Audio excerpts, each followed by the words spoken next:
Music and Arts Festival Wonderfront, where the vibe tonight is hip-hop, house, and indie groove pop. Plus, new COVID variants and new symptoms. What you need to look out for. From the sea to the river. Students and faculty marched to the personal residence of the UCSD chancellor to protest involvement in the war. An iconic restaurant in La Mesa Village is up for sale. Hear what community members I spoke to have to say about this upcoming change. On this stage, everyone's a star. CBS 8 News Live at 6 starts now. Wonderfront is taking over the waterfront this weekend. The three-day festival kicked off at noon. Good evening and thank you for joining us. I'm Kirsten Holmes in for Carlo Cicchetto. Happy Friday. I'm Marcella Lee. You can expect 80 bands performing across 7 stages for 15,000 people every day. CBS 8's Jenny Day joins us live from the Embarcadero tonight with a look at night one. The very busy weekend ahead as well. Jenny? Yeah, so take Coachella, put it on the water, and that is Wonderfront. It is back, and it is busy right here near Seaport Village. So this is the main stage. One of the artists actually just wrapped up, so the timing is perfect so you can actually hear me. Then over here we have the entrance, and then this beautiful backdrop. It is sure to just bring a lot of people and a lot of money to the waterfront. But we're really excited to T-Pain. Yeah, T-Pain. We're excited to see music and just like enjoy San Diego. Yeah, we're here for all 3 days. We're super excited to support some independent artists. We're just stoked. Yeah. We are so stoked. Cool. Yeah. Wonderfront lighting up San Diego's waterfront for a 3-day music and arts festival. The pandemic impacted their first attempts. This feels like that year we're over that hump, right? Because it's really taken off. People love the lineup. We've kind of found our groove. The lineup is long, 80 bands performing across 7 stages with music from rock, reggae, hip-hop, country, and EDM. We're excited for JID. We're excited for the Roots. Kaytranada. It'll feature breakout artists as well as veterans. Tonight's headliner is Kaytranada. Saturday, Weezer will perform, and Beck will close out the concert series on Sunday. Genre agnostic a little bit. Yeah. Something for everyone. Other names you may know: Mount Joy, Dominic Fike, T-Pain, Dayglow, Carly Rae Jepsen, and Steel Pulse. Shout out to St. Luna. They killed it with their set just now, so we're stoked. The band St. Luna has locals from Lakeside and Point Loma, and all of them went to San Diego State. And just being from here, playing local shows all the time, this is like the big one that you want to land this gig. Not only does Wonderfront attract big names and big crowds, but also big bucks for local businesses. After parties are planned along the Embarcadero and into Little Italy and downtown. With your wristband, you can go in and out. You can go have lunch over here. You can hit the shops. You can go to your hotel, take a nap and change and come back in the evening. Organizers are calling it one of the most unique festival destinations on the planet, and that's in part because you can even catch it from the water. General admission gets you on board the Hornblower every hour on the hour. It might be 15,000 people, but it also kind of feels like a backyard party here. Yeah, it is a beautiful night. Should be a great weekend. Take rideshare, take public transportation, be safe, and enjoy this. If it's not your thing, just know that it is going to be very busy down here. We are live tonight from Wonderfront along the waterfront. Jenny Day, CBS 8. Jenny, this is definitely my thing. Are tickets still available? Because I want to go. Totally. Yes, Kirsten, so tickets are still available. They're going for $135 a day, and it'll go until 10 o'clock tonight, restarts again at noon tomorrow and on Sunday, and then by around 10 p.m. Sunday night, all should be quiet. Get out here, though, for sure. Kirsten, back to you. All right, thank you for that. Jenny Day reporting live. Well, the woman charged in a crash that left her 3-year-old daughter with critical injuries appeared in court today. Prosecutors say that on Tuesday night, Anisha Frazier sped through a red light in Chula Vista and then hit another car with 3 people inside. Police say Frazier had a blood alcohol level about 3 times the legal limit, and her daughter wasn't properly restrained. Frazier's daughter had surgery today to reduce swelling in her brain. She's now at Rady Children's Hospital.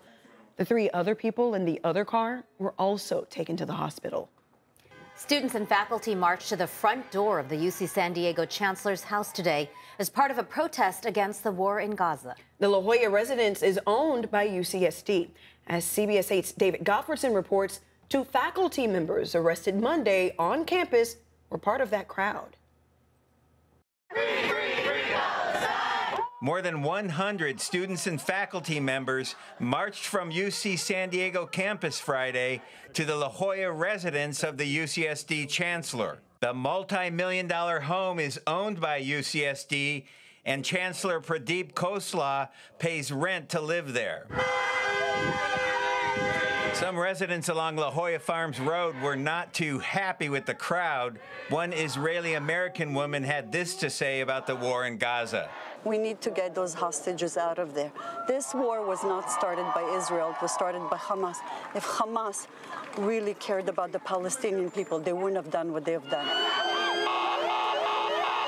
Protesters are calling on the chancellor to resign since allowing police to clear an encampment on campus, arresting 64 protesters, 2/3 of them students. What professor could see their students who have been struggling for justice 24/7 come under attack and not stand with them? B.T. Werner was one of 2 UC San Diego professors arrested Monday on misdemeanor charges. I am asking my colleagues at UCSD to join us here as we stand shoulder to shoulder with our students while they show us the way to contributing to the fight to end the genocide in Gaza and for a free Palestine. The other UCSD professor arrested Monday was Lily Hong. She declined to speak on camera. Chancellor Khosla would rather spend time justifying violence on students than to immediately discuss divestment from Israel. This graduate student, who declined to give her name, said she too was arrested Monday. After being booked and released from jail, sources tell CBS 8 the protesters were given a date in early June to appear in court. It still remains to be seen whether criminal charges will be filed against any of those protesters arrested on Monday. Prosecutors in the city attorney's office will make the final decision. In La Jolla, David Gottfredson, CBS 8. All right, we're hitting the weekend, and if you're planning to take your mom out for Mother's Day, you might want to know if you want to make reservations, indoors or outdoors. Hopefully you already made those reservations. You better have. My mama called me this morning. I'm like, Mama, it's not Mother's Day yet. Your gift is in the mail. Meteorologist Sean Stiles is here. He's in for Carlene tonight. He's joining us now with a first look at your Mother's Day forecast. My mama is thinking Mother's Day is today. Well, she just knows they don't deliver mail on Sunday, Kirsten. So. Well, it's tomorrow. Mother's Day weekend, and it starts on Friday evening. If you got a mom, don't forget to do something special this weekend. And it looks like the weather, although right now doesn't appear that it will cooperate, it definitely should cooperate, especially in the inland areas. At the coastline, we should see partial clearing by mid-morning. At the beaches, it's going to take a little bit longer. Look at how deep this marine layer is right now. It is very, very deep. In fact, we only saw some partial clearing in the inland microclimates and in the late afternoon in the South Bay. This is all associated with an area of low pressure that is now exiting the southwestern part of the country, and as it does, it will thin the marine layer, and we should see mostly sunny skies by late morning. Coastal, inland, you should see lots of sunshine out there, and as I said, the sun will come out a little bit later on the beaches. The beaches will take a little bit longer. 68 tomorrow, 69 on Sunday, and as I said, nice, pleasant conditions in the inland microclimates. You'll see a lot more sunshine and those temperatures pushing into the upper 70s by the afternoon. Kirsten, Marcella? Thanks, Sean. Governor Gavin Newsom says he wants to cut 10,000 vacant state jobs to help close California's $27.6 billion budget deficit. He also wants to suspend some business tax deductions. The governor says those cuts will also help balance next year's budget as state revenues are projected to continue to fall. The state legislature must pass a spending plan by June 15th.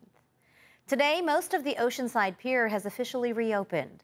The city reopened 80% of the pier to the public at 7 o'clock this morning, and our crews were there.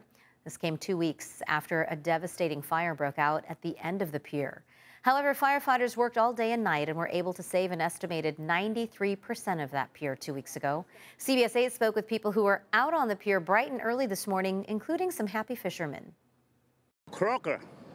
They call them croaker. So this is going to be from seed to table in 12 hours. I'm cooking it tonight.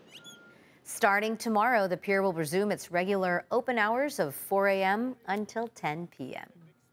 Well, UC San Diego joins forces with researchers in the UK to learn more about COVID-19. Now, it has been a while since we've had COVID-19 stories dominating headlines, and now years after we all first heard the words COVID-19, doctors at UCSD are working with doctors on the other side of the world to solve a medical mystery. Take a look.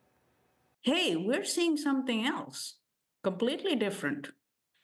Can we get your insights into this? And that's how UCSD physician scientist Dr. Pradipta Ghosh got called into working with researchers at the University of Leeds in the United Kingdom. But the mystery here was the new symptoms that we haven't really seen here in the United States. They could have some rashes on their palms, some muscle pain, because this is essentially what we call is dermatomyositis, which means derm is skin, myo is muscle. The doctors studied a group of vaccinated COVID-19 patients, and once the doctors put their brains together, they figured it out. It's called dermatomyositis. It is one of those diseases where our body makes antibodies towards a protein called MDA5. And typically, these patients present with rashes, joint pain, muscle aches maybe, and some of them have this very bad scarring of the lung. Now it's their job to let other doctors know what to watch out for. The rash, the aches and pains, the patients may end up going to their regular doctor, and maybe they would not get answers to explain their symptoms. We don't want to scare you, but we do want to arm you with information to better protect yourself and your family. Dr. Ghosh has this main piece of advice. Whatever they were doing prior to getting mild COVID, if they cannot do it after it, that should trigger a reason to set up an appointment with the primary care doctors. You know, it's been a long 4 years, and COVID-19, actually, they discovered it in 2019, so it's been 5 years, but yet it's still recreating itself and mutating. It's a part of our ecosystem. We just have to accept that. Now, Dr. Ghosh says, while we're still learning about the novel coronavirus or COVID-19, she says it's best to prevent catching the virus in the first place. But if you do, remember those good habits like masking or washing your hands often to help prevent the spread, because we all got to still kind of help prevent the spread. I think that's true. I think a lot of us have become much better hand washers. My hands are dry right now. Mine too. Still ahead tonight, a local landmark is up for sale. Plus, some of you say Walmart is actually selling 2 versions of the same canned corn, but one comes with a health warning. We verified. And car insurance rates are on the rise again. Up next, ways you can save.